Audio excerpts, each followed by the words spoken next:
So think of different options on how to move your furniture around when you go to do your room. It can be really fun, and go for it. You want to move?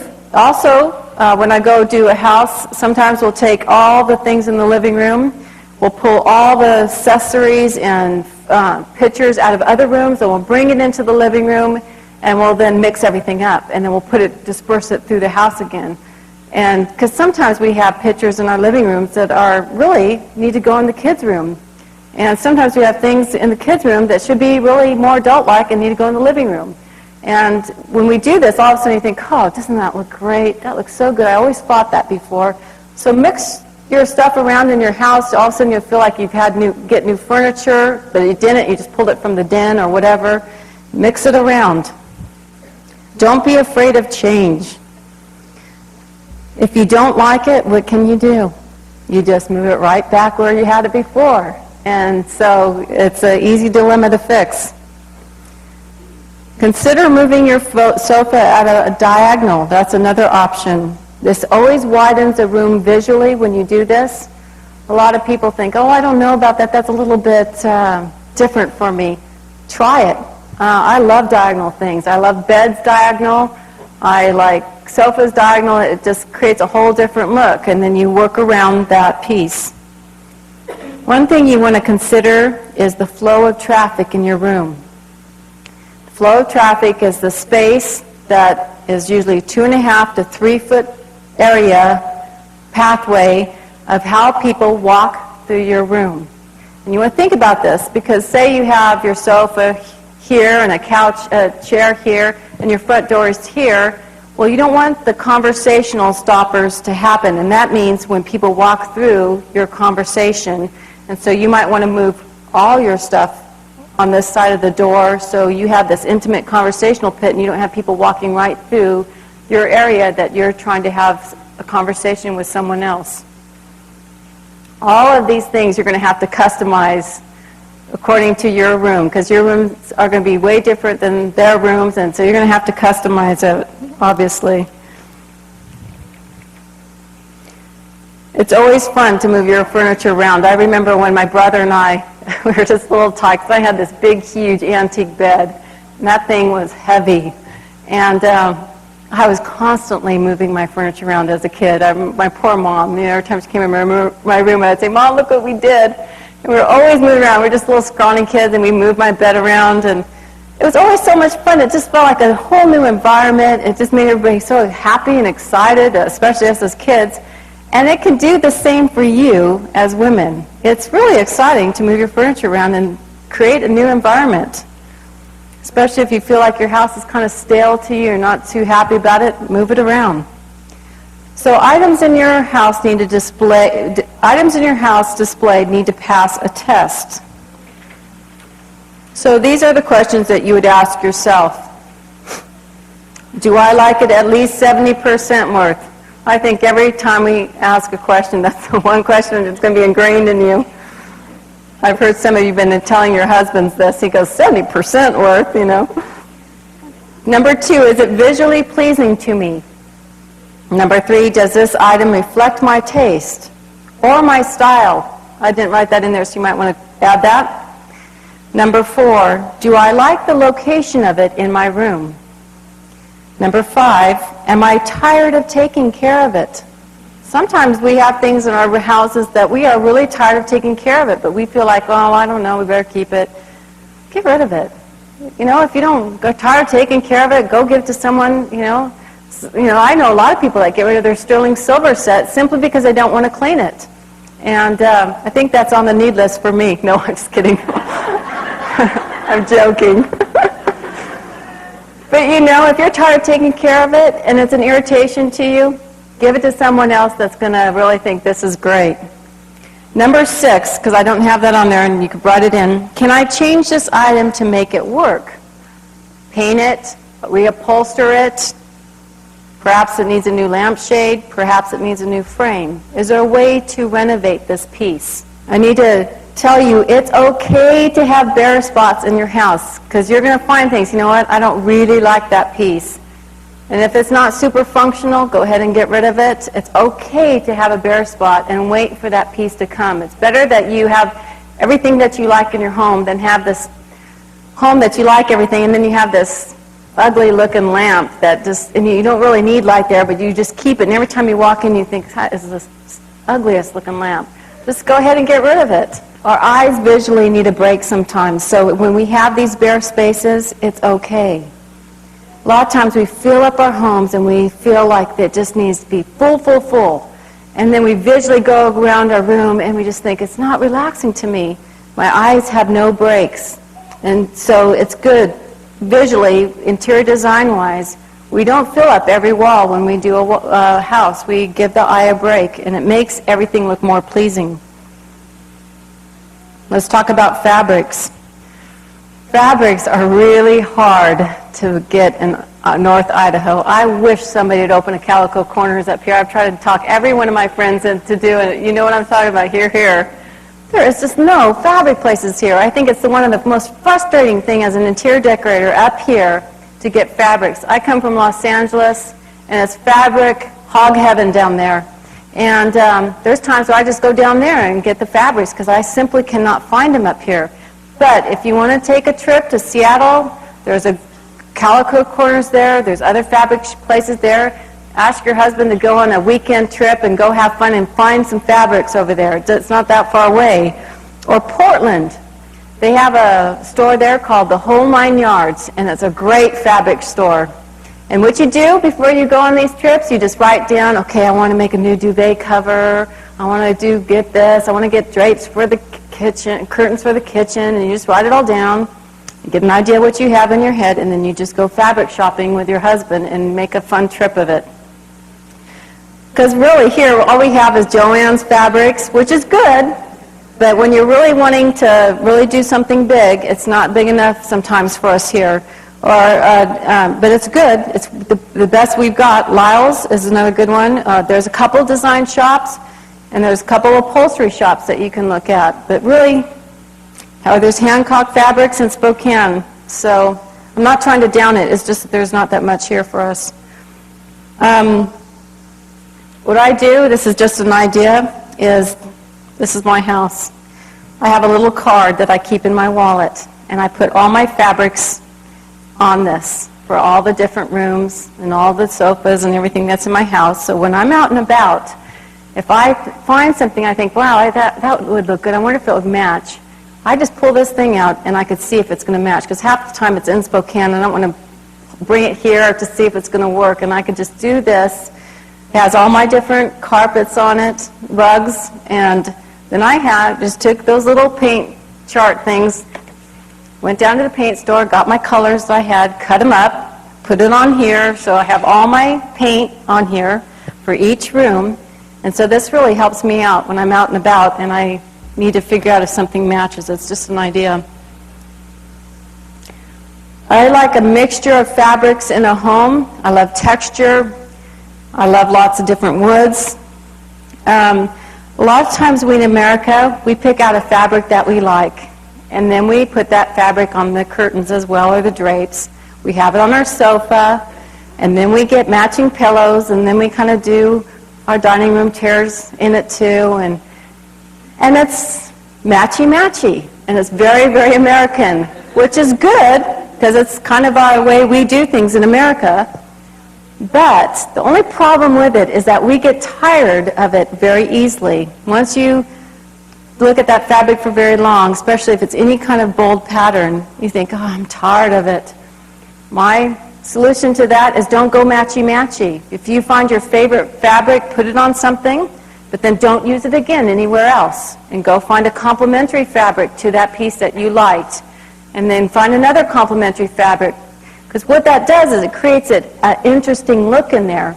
I find that every time I put something really bold on a piece of furniture, because I'm half the time buying these antique sofas and chase lounges and all that, I'll put these really cool fabrics on, but they're wild. And I think, oh, within a couple of years I'm so tired of them, and I tell my husband, I want to sell this thing. We just had that thing reupholstered. I know, but I just want to sell it. And he goes, Sydney. So now I'm learning to go to fabric like my clothes, more subtle, plainer colors, and I don't tire them as easily, so it's an option. When you design your house interiors, it's important that you go with a theme and color throughout your house. At one time, it was just the cool thing to have the red room and the yellow room and the green room with the green carpet and the blue, and it was the thing to do. Well, now it's the thing to do is to have your carpet that could virtually flow through your house, the same kind of color, kind of, and then you add your colors, the theme colors, and you weave them through your house. So let's take country French look. You have your yellows, your brick reds, your blues, and you're going to weave this through your house. This is the look you're going for, and it has another few colors in it, but those are your basic colors in your country French. So in your kitchen, you're going to put yellow in the kitchen, and then you're going to use your accents of blue and your brick red color in there. Then you're going to go into your dining room, and because you're still going with this theme, you're going to put brick red walls in your dining room. And you're going to add the yellow and the blue as the accessory colors. Then you're going to go into your living room, and you're going to use another yellow, but complementary to what you've already done, and you're using those colors too. And then you go in your son's room, and it's mainly blue. It's the concept of flowing those colors or complementary colors through your house so your house flows with one another. One thing I want to encourage you is to pay attention to details when you are designing your house. There's lots of times that we kind of get the concept there, but we don't really pay attention to the molding or the details of the accessories or the plants or different things. So pay attention to the details when you're doing interior design for your house, because that's what's going to put the bow on the package, kind of, if you could put it that way. Okay, let's talk about drapes and curtains. Window treatments can change a room's atmosphere quite a bit. Curtains can add a lot of color, texture to your rooms. Right now, anything goes when it comes to window treatment. You could put cornices with material on it. You can use old tablecloths. You can use vines, silk type things to put around your windows. There's lots of different things you could do. Stained glass pieces that are in your windows, different Roman shades with different fabrics with beads on the end of them. There's so many different things that are available right now, and especially the pre-made drapes are really available. Pottery Barn, J.C. Penney's, Fred Meyer, Target, they have so many different drapes out that are pre-made that are really great for us to be able to buy, and we don't have to go to the drapery place to get them. I mean, we don't have to go to drapery places to have them made up anymore, because we can actually go to these places and buy them, and they're already pre-made. You can even get drapes now that if you want them to puddle on the ground and get that look, you can get them different lengths now. Pottery Barn has the shorter version length that comes to the floor, or you could have them puddle. They have pre-made rods that are out right now that are really nice ones. You don't have to spend a lot of money to get drapes. Or you could go down and get some fabric, 54-inch good fabric, and if you're not a seamstress, you just go get that mending tape that you iron on and just iron those things back, and then you go get some pins and you pin that onto your rod and just poof it out and make it a stationary drape just to give that effect in your room. You don't have to spend a lot of money sometimes to get the look that you're really wanting to go for. I have a lot of people tell me, you know what, I can't afford very much, and that my house looks a shambles. And I said, well, you know, let's clean it out first. Let's get it decluttered. And your couch might look a little bit shabby. Well, let's just get some cool sheets. They don't have to cost very much, or blankets. Let's paint your walls. Let's make your pictures simplified. We'll put them in a group. And all of a sudden, they feel like they have this really nice environment. It does not have to cost a lot of money for you to get your environments looking good. I just, not too long, well, a couple years now, I've had drapes. I've never had curtains in my home, ever. And I just love looking out. I love light in my home, and so I never thought about having drapes. Even on my bedroom, I don't know what I was thinking. You know, I just never had, I've been married 20 years, never had drapes until like a couple years ago.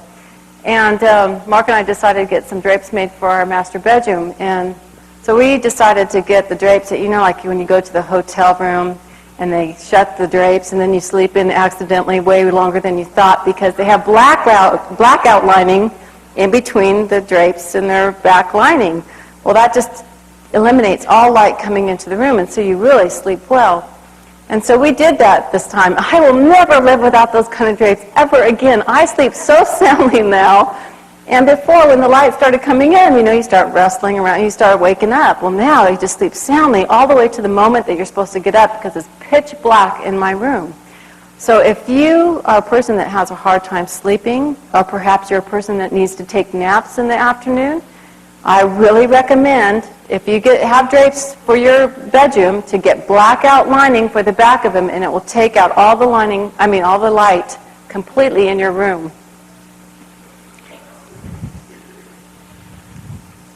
One of the things that you want to do if you're going to want to add height to your room, and want your ceiling to peer higher, you want to make sure when you put your curtain rods up that you bring your curtain rod virtually up to the ceiling if you have like a normal height ceiling.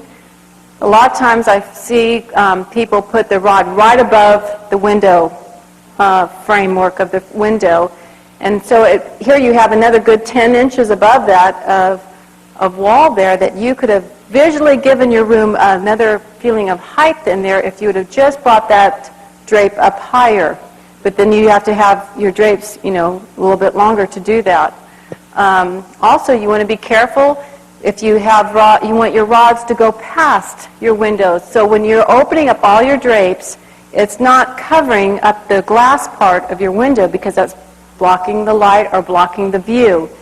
And it's a common mistake not to bring those rods out far enough past your window to bring it right where it hits right where the window frame ends. Do you understand what I'm saying? So when you do that, think about that. Rugs and carpets. Area rugs are great to pull together a conversational area under a dining room table, a bedroom or a bathroom. They can add a lot of design or color to a room when you get some area rugs put in there. Area rugs they're just not for wood floors. You can put area rugs on carpet. If your carpet is kind of shabby, and I know that shabby chic is in, but shabby carpet has unfortunately not come in yet, and you're trying to get this look in there, go get an area rug. If you can't afford new carpet yet, and you are tired of looking at that carpet, go get an area rug and get a big one and put it in there, and it'll cover a lot of that shabbiness, make you feel like it's cleaner, make you feel like it's nice. There's lots of stores that are having these supposed going out of business sales, and you can go and get one for cheap and have this whole new look. If you're choosing new carpet, I recommend that you put a color that you can put through most of your house like we talked about, because you're wanting your house to flow, and you don't want it to be all cut up with different colors of carpet. When buying a carpet, dark colors show lint. So when you think, well, I don't want to go with dark color because it will, I don't know. A lot of people think, well, dark colors brings my room in. Well, it does, but it also makes your room look really rich. But the factor is that you'll have to vacuum it a lot because it shows a lot of lint, but it looks really rich. White carpet or lighter color carpet, on the other hand, shows spots. So when you pick out a sample, those little samples that you choose off of, you think, okay, this is the color I'm going to go with. Well, and then when you get it in your room and they lay it all out, you think, well, that's not the color I chose. Well, if it's a darker color of carpet, it's going to go darker on you when you put it all in your whole room. Now, lighter color carpet, when you have a light swatch, on the other hand, is going to go lighter. So keep that in mind if you ever go to pick out carpet. If you can't find a specific color or kind of carpet that you like, I really recommend custom dyeing. We don't hear about that very often. Designers know about it because they're not going to be sitting there going through all these books trying to figure out the color that you want. They know, they'll pull out a color that they're working with, and they just have your carpet custom dyed. There's a little bit of an upcharge to it. I think they make you buy 10% extra, but it really doesn't cost you that much more to custom dye. And you can I could not find this one color I wanted, and I waited like 2 years to get carpet. I had all wood floors, and I wanted to get this carpet, and I kept thinking, I know it's going to come in. I don't know what I was thinking, and so finally it never came in, so I thought, well, I'm just going to custom dye it. It was so easy. I told them exactly what I wanted. They dyed it up, gave me 3 swatches back, which one do you like, and it was exactly to the T what I wanted. And I got to pick up the kind of carpet I wanted that way, so that's an option to you. Wall arrangements. If you are moving your furniture around this week, move your pictures as well, because most likely your pictures are going to be in the wrong spots now, or you want to make it fresh and give it a new look. The easiest way to get a feel for balance and spacing for your wall arrangements is to lay your fabric. You take all your pictures that you want to hang, and you put them in front of the wall that you want to hang them on. Say you're doing a grouping, then you group them all down here, and I'm looking at the wall, and I go back and forth to where I think it's right where I want it, and then I can pick it up and then nail it on. You always want to do your largest picture first. Now, if that seems uncomfortable to you, and another way is you make paper templates of your items, your pictures that you're wanting to hang. And you get double sticky tape, and you just move them all you want on that wall until you get that look right what you want. And then you just take those pictures and hang them up. Use needles to hang up your pictures. Just get your heavy sewing needles, you break them in half, and they can hang, you can hang really heavy items on half sewing needles. And so if you're deciding that you want to change the place of where you had that picture and you don't want to leave this huge hole, and you have those needles, you just pull them out with a plier, and it just leaves this little pin dot in your wall. You want to make sure when you hang your pictures that you keep the spaces even between them if you're doing more than 4 pictures. That's just a rule of thumb. I usually go 2 to 3 inches depending on what kind of wall arrangements you're doing. Pictures should always be placed at eye level. It's a common thing to go in people's home and the pictures are hanging way too high and they don't really look right. You want to look eye level. The middle of the picture should be eye level with you. That's about where you should hang it. So because my husband's 6'4", I hang it just a little bit above my eye level. I stand on my toes and hang it. So it's kind of right for both of us. So that's a rule of thumb. To create a more intimate appeal with your pictures, with your furniture, you want to usually bring your pictures down a little bit lower. So if you have a sofa, you do it eye level, but you drop it just a bit so that it flows into your sofa.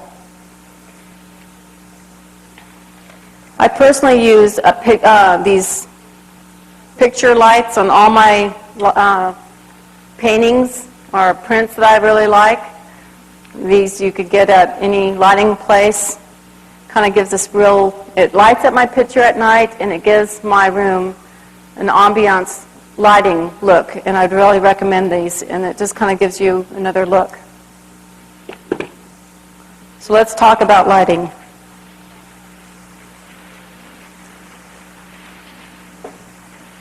Or let's talk about, do I have collections on there? Yes? Let's talk about collections first.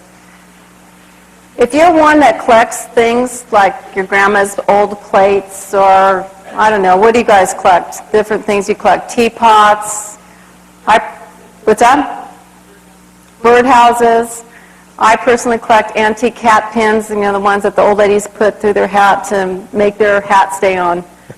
And so what I do with my collection is to put it all in one case, because collections look way more interesting if they are put together. A lot of times we take our collections and we spread them out through the house. Well, they don't look like a collection at all, and people come over and think, oh, you sure like teapots, but then you have your teapots all over the place. They look way more interesting if you had a cabinet displayed with your teapots together, or you collect antique banks, or whatever you like to collect. If they're kind of grouped together, they look more interesting. Okay, now let's go to lighting. There's a wide range of lighting out there. They can make them look old now. They make them look brand new. There's such a neat variety anymore. And so when you go to pick out your lighting, you want to make sure that you just don't buy all the same lamp. You know, I see this quite often too. They'll buy the same lamp, you know, ones that sit on the coffee tables, and then they have the matching one that's on its stand by the chair, and then they have the matching wall sconces. That's America. If you want to change, which I'm not downing it, but it's way more interesting if you kind of give it a variety.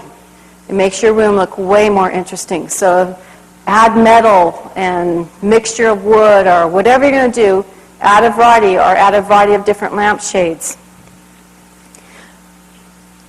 I like ambiance lighting when it comes to living rooms or anywhere in my house, really. I like wall sconces quite a bit. Wall sconces are those little lights that you put on your walls, and they need to be 65 inches above your floor. That's the rule of thumb for them, because everybody goes, well, how high do I hang those? 65 inches at eye level. They can give a room some ambiance. I use the picture lights for ambiance.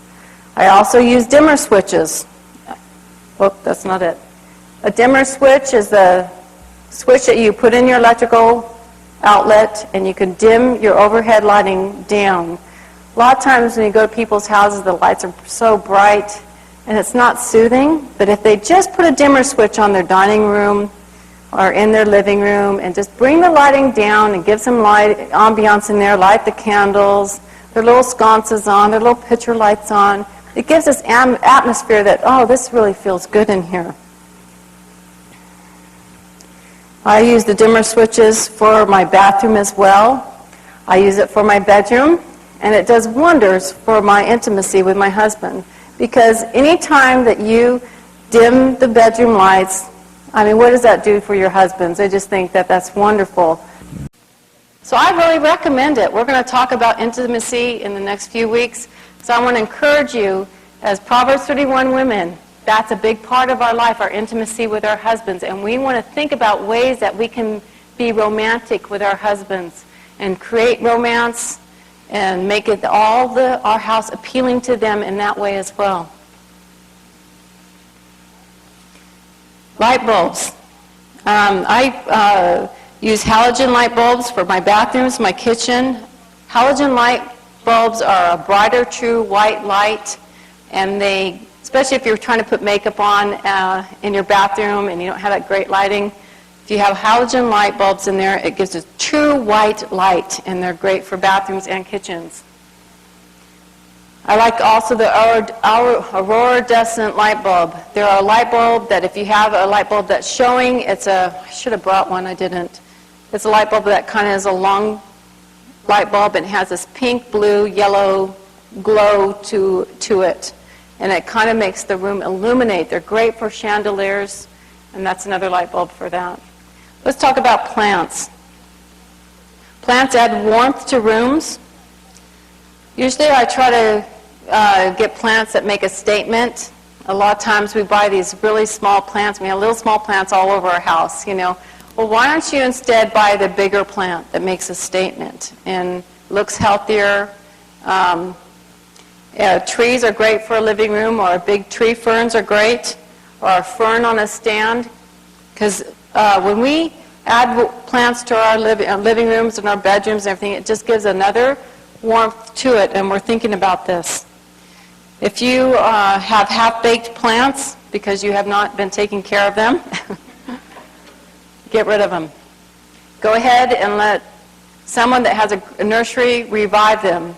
There's nothing worse when you go into someone's living room and it looks so nice, but then they've got this croaked plant sitting there, you know, and they're saying, I know, it's been weeks and weeks, and I can't get it to go. Well, you know what? Plants don't cost that much, so just go ahead and give it away or biff it and buy yourself a new plant. If you're not one that can take care of plants very well, these moisture meter detectors are great. You just stick that thing in and it tells you if it needs to be watered. And it's just like foolproof. And you get these at gardening centers, and they're great. If you do not have a green thumb, how about getting some silk plants?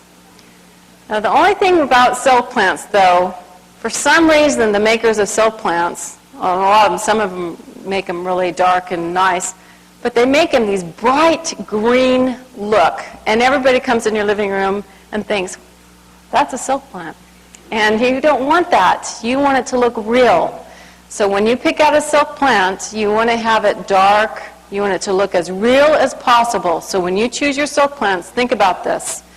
When they get dusty, you just take them outside and you hose them off. You shake them and you bring them back in. And, you know, for me, I don't like silk plants that well, but I have spaces in my home that I want that greenery there, and I don't have good lighting for it. So I have this one fern that I have, and it's real nice. But what I did was I took 2 prawns off another fern that did croak on me, and so these are like dead stems, and I stuck it in my silk plant. And everybody comes over and they say, when you come to my house, you'll know it's not real now. When they come over, they go, wow, that plant looks really good, because the thing is so green because it's silk, but they think it's real because it has a couple dead pieces in it. The trick of the trade, so it's up to you. Because there's nothing worse, you know. At one time when I lived in the mountains, I was trying to grow these pansies. I love pansies. I couldn't grow them for anything, so I stuck these silk pansies in my window box, and I thought, oh man, if anybody knew I did this, because I love, like my home right now, I have a huge, well, it's not huge, it's an English garden. I love flowers, and you know, but I thought, oh, do I dare put silk plants in my window box with all these real flowers? And I thought, oh, Cindy, just do it. And so I did, and sure enough, the next day, these 2 really classy women came over to my house, and they're looking at my house, they go, oh, isn't that cute, those silk pansies in your window box? And I thought, why did I put those in there? But never again. So if you're going to get silk plants, try to make them as real as possible. You might not have the same hang-up as I do, I don't know. How about smells? Now usually I recommend air freshener things in your house, but I know that because I want to cater to all my senses when it comes to interior design. And so when you walk into these shops and they smell good and the music is playing and the atmosphere is just so wonderful, that's the kind of feel that I want when you come into my home. So let's talk about the smells of your home.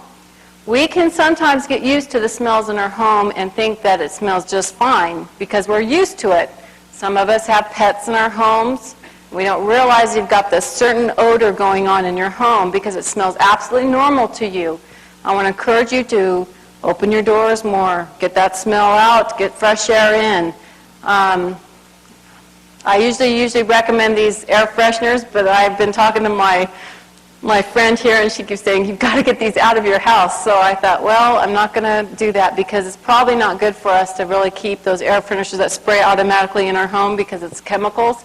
But I'm going to find a natural one and recommend it sometime because I really think that the smells of a home are important. But I do spray my home down right before guests come, and we're going to talk about that next week. Also, doing interior design in your home, like I said, is about you want music playing. Because I want that atmosphere in my home, so I always have classical music playing softly or soft instrumental praise music playing in my home. And what this does is it encourages the family to sing along and praise the Lord. And they're not even aware of it. My kids are sitting there doing their homeschool, and all of a sudden I can hear them singing along with the praise tapes. They're playing softly in the background. Or myself ironing, and all of a sudden I'm singing praises to the Lord. So I want to encourage you to put soothing music in your home for your family. It will encourage them. It brings an atmosphere of peace into my home when I do that. So be creative this week when you go into your homes, because your homes reflect you, and you want to cater to all your senses when it comes to interior design. What you see, what you hear, so you have music, what you smell, what you touch, is it comfortable? And what you taste will come next week in hospitality. So let's move on to the living room. This is the room where conversation, entertaining, and perhaps reading takes place. It usually is the room that we want to look just right because that's where our guests come to visit us and they sit down. So usually we want to have this room cleaned if you can. I personally try to keep this room always clean because I don't want to be caught off guard because I always tell all my friends, come over and you do not have to call because I want to have fellowship with my friends. Come over for a cup of tea. You can catch me anytime. And if my house is a mess, who cares? They came to see me. They didn't come to see my house, hopefully. And they really want to see me. And so with my living room, I try to keep it clean at all times because I want them to come in.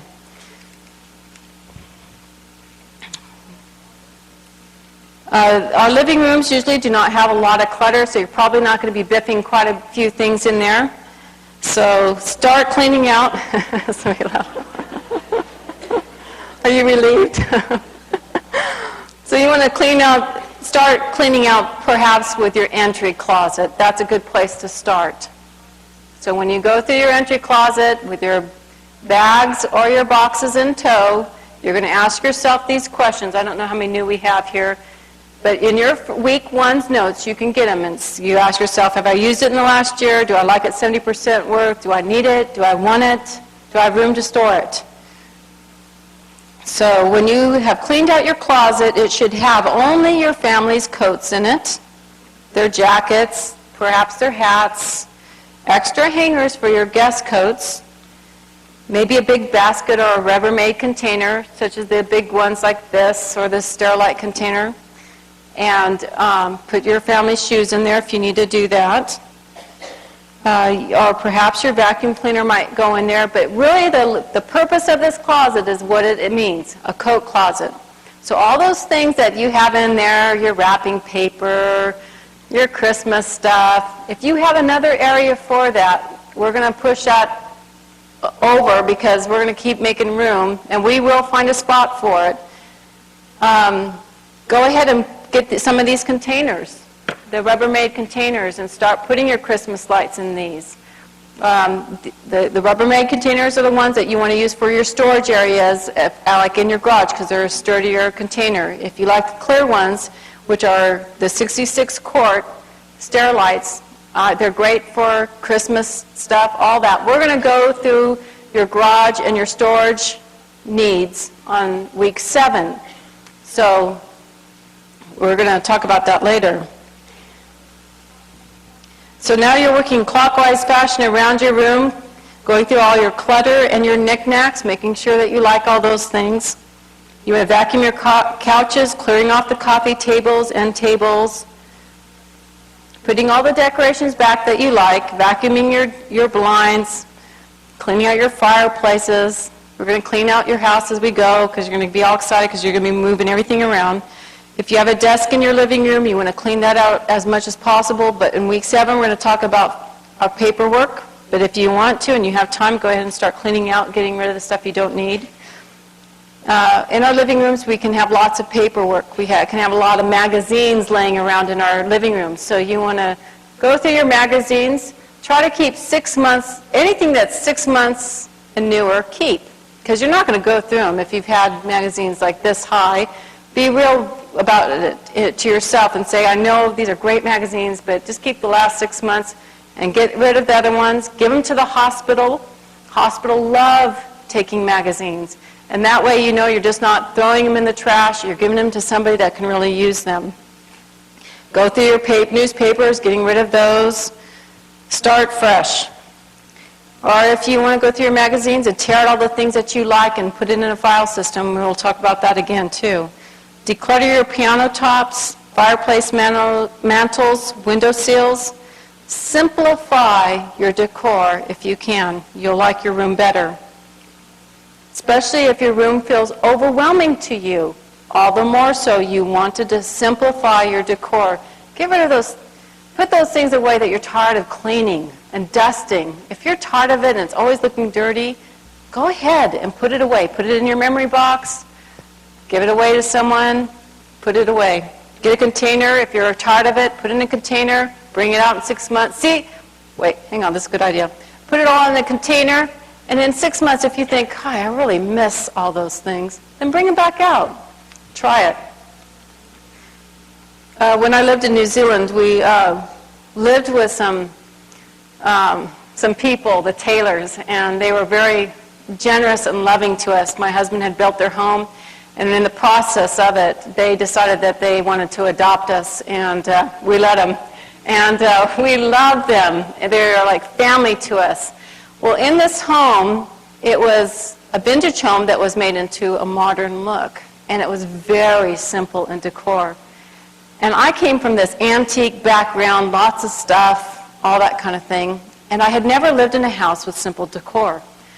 And in our bedroom had one big piece of art and one bed and really cool duvet, really nice curtains, but there wasn't a lot of things in our room, or for that matter, in the house. And I used to walk around thinking, God, I wonder if they're going to put more stuff in this house, because really it's really simple. But as we lived there, I learned something about myself. Because I'm so visual, I realized that I needed that empty look, sparse look, because everything, I'm always rearranging things, and it's always very stimulating to me to look at a lot of stuff, because I'm always putting it in different places and all that in my own home. And when I lived in this home, I found that I was relaxing more. And I thought, wow, this is really interesting. I never even thought about this. If you are a person that is very visual, perhaps you might need a simpler decor. It might be soothing to you because your home is that retreat place that you're supposed to relax in. And so maybe you need to simplify. Or if you're a person that needs to be stimulated more and you don't have a lot of passion and zeal to get up and go and create and do all these things, and you need to be stimulated, you might need to add things to your environment to make it more interesting and more motivating for you. So it just depends on the kind of personality that you have, what your need is going to be for design in your house. Once you have decluttered and organized your living room, then you want to move your furniture around. Trying out new seating arrangements. Before I do this, I always stand at the front door and I think, okay, this is my first impression of my room. So what does it say to me? Does it tell me to come in and sit in this conversational area, and is it inviting? Or is there lots of barriers there before I even get to that place where we're going to sit? You know, I want it to say right away, come and sit down and relax. You are my guest. That's what my living room, I want it to say. So I don't want a lot of barriers there. And that's your first impression when you go into a room. So anytime you go into any room, your bedroom, anywhere, your den, that's going to be your first look. Stand at that doorway and think, okay, this is how what it's going to say to me. Is it saying what I want it to say? So you decide where your couches go first, because they're the bone structures. They're the main largest pieces. Then you move your tables and chairs in place. Next you hang your pictures, and the last thing that you do is accessorize. I know we always want to accessorize first. You want to get your bone structure first in it, and then you put your plants in too. So consider maybe painting your walls to create another look. When you paint your walls a darker color, you don't need as many pictures on your wall. So if you're a person that doesn't have the stuff like you want, you don't own, you're newlywed or something like that, paint your walls. It will make you look like your living room is warm and comfortable and you don't have a lot of stuff in it. Put only the things in your living room that logically go there. So, if you have a sewing machine sitting in there, or you have Johnny's huge toy box, we're going to be cleaning out Johnny's room in 2 weeks, and there's going to be a logical place for Johnny's toy box in there. Or your sewing machine might go into your den area now, because this is going to be your living room. You want to logically keep the things that go in that room only. Don't forget to scrub your front door down this week as well, because that's your guest's first impression of your home. They stand there waiting for you to answer, and you've got these goobers that have been there, and all your kids' fingerprints and their ice cream cone that they stuck on there that they were waiting for mom to open the door. And that's their first impression. You know, I've gone into really spotless houses, and the front door is a mess. And I think, oh, this poor person, I better come and clean their house. And I get in, and it's just spotless in there because we forget about the front door. Or the window panes that have all those fingerprints on them. You want to clean them. Try to wash your windows as well as soon as spring hits the spring, because a lot of times we can go into a room and think, you know what, it doesn't feel clean to me, and you've cleaned it and cleaned it and cleaned it. Well, a lot of times it's just because your windows are dirty. So clean your windows more often. I know we don't like doing that, but as unto the Lord, we clean our windows, and it makes us have a joyful heart because we're going to do it with a good attitude. Okay, getting the idea here? You're thinking, Okay, family room, the den. This is the kick back and enjoy room. Put your feet up and relax. Personally, I think that our dens usually need more attention than we give them, because what happens? They sometimes are not very visually pleasing to us because they have all our excess furniture that we kind of don't know what to do, goes in this room. It has our less than pleasing couch in it, and sometimes we let our kids just make way in that room. We don't care about that. Well, you need to think about one thing, though. Your house is the training ground for how your kids are going to behave in other people's homes. If you think it's okay for them to be jumping on that less than pleasing couch, Johnny's going to be doing that when he goes to someone else's house, and it's going to embarrass you. And you think, I don't understand this. He doesn't do it at my home. Well, he doesn't do it on your white couch in your living room, but he does do it in the den because you've allowed it. So you want to think about how we're training our kids in stewardship of what God's given us, even if it's a shabby couch or shabby chic look. Go ahead and keep that nice, and don't let your kids run amok. Teach them. All right, so consequently, we do not care about this room sometimes, so we need to spend a little bit of time here and think about it, because we spend so much time in this room, why do we think that it should just be the less than furniture? I'd rather move all my living room stuff into my den and make it nice, because that's what I'm using all the time, just like using my good dishes more, or using my sterling silver every day. The concept is, why do we always give ourselves the plastic plates and the worst couch to sit on and the uncomfortable chair that's tattered, and we leave that living room nice, but we never use it? So think about using what you have and making it nicer. So again, choose a starting point in your den, going around like we all did in the living room. Perhaps your main storage closet is in this room, and you're thinking, oh great, do I have to go there? Well, because we're doing each room, you might have to go into that storage unit, but if you want to wait till week 7 when we do storage areas, you can wait, or you could go ahead and tackle it now. Let's talk about cleaning out your TV center. Now, you want to go through all your videos as well this week, each and every one, determining whether or not they are appropriate for you to view. Now, half the time we say, well, I would never let my kids watch this video, but it's okay for me to watch it. Well, can I ask you something? Why is it okay for you to watch it and not them? Just kind of think about that. So, and half the time we say, well, this is a really good video, but, we got the buts in there, but there's parts of it that we kind of have to fast forward. You know how it all goes. Well, let me ask you, do you really think that you do not know what's happening when you fast forward that button? All it's really doing is that whole act that you don't want to watch, or something that's not right, you're just watching it in fast motion. You know what I'm saying? And you really know what's still happening. So tell me, is it healthy for you to watch? Is it something that's really going to please the Lord, that you're putting in the temple of God? If you have Jesus Christ in your life, you are a temple of the most holy God. He is resting in your bosom. Do you understand the depth of that, what I'm trying to say to you? Really think about what you put in here.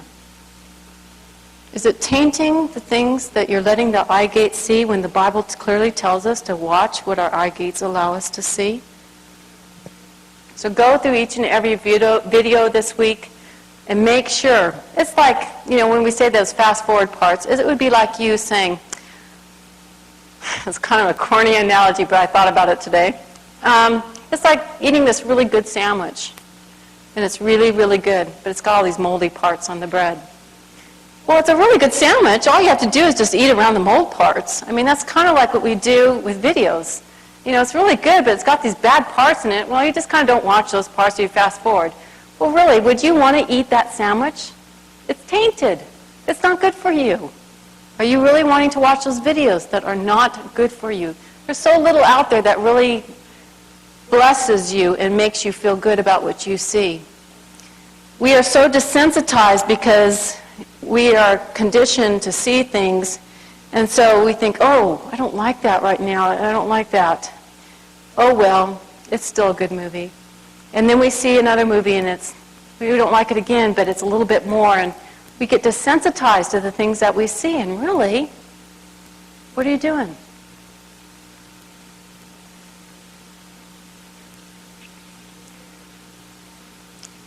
The videos that you do decide to keep, there's organizers at Fred Meyer's or the music type stores. There's, they have these video organizers that you can organize your videos. Those are nice to get them done. So go through your game cupboards this week, making sure all parts of your puzzles are there, all parts of your games are there. If they're not, biff them. If you have any kids that have outgrown the games that you have are now keeping, but they're no longer using, go ahead and get rid of them.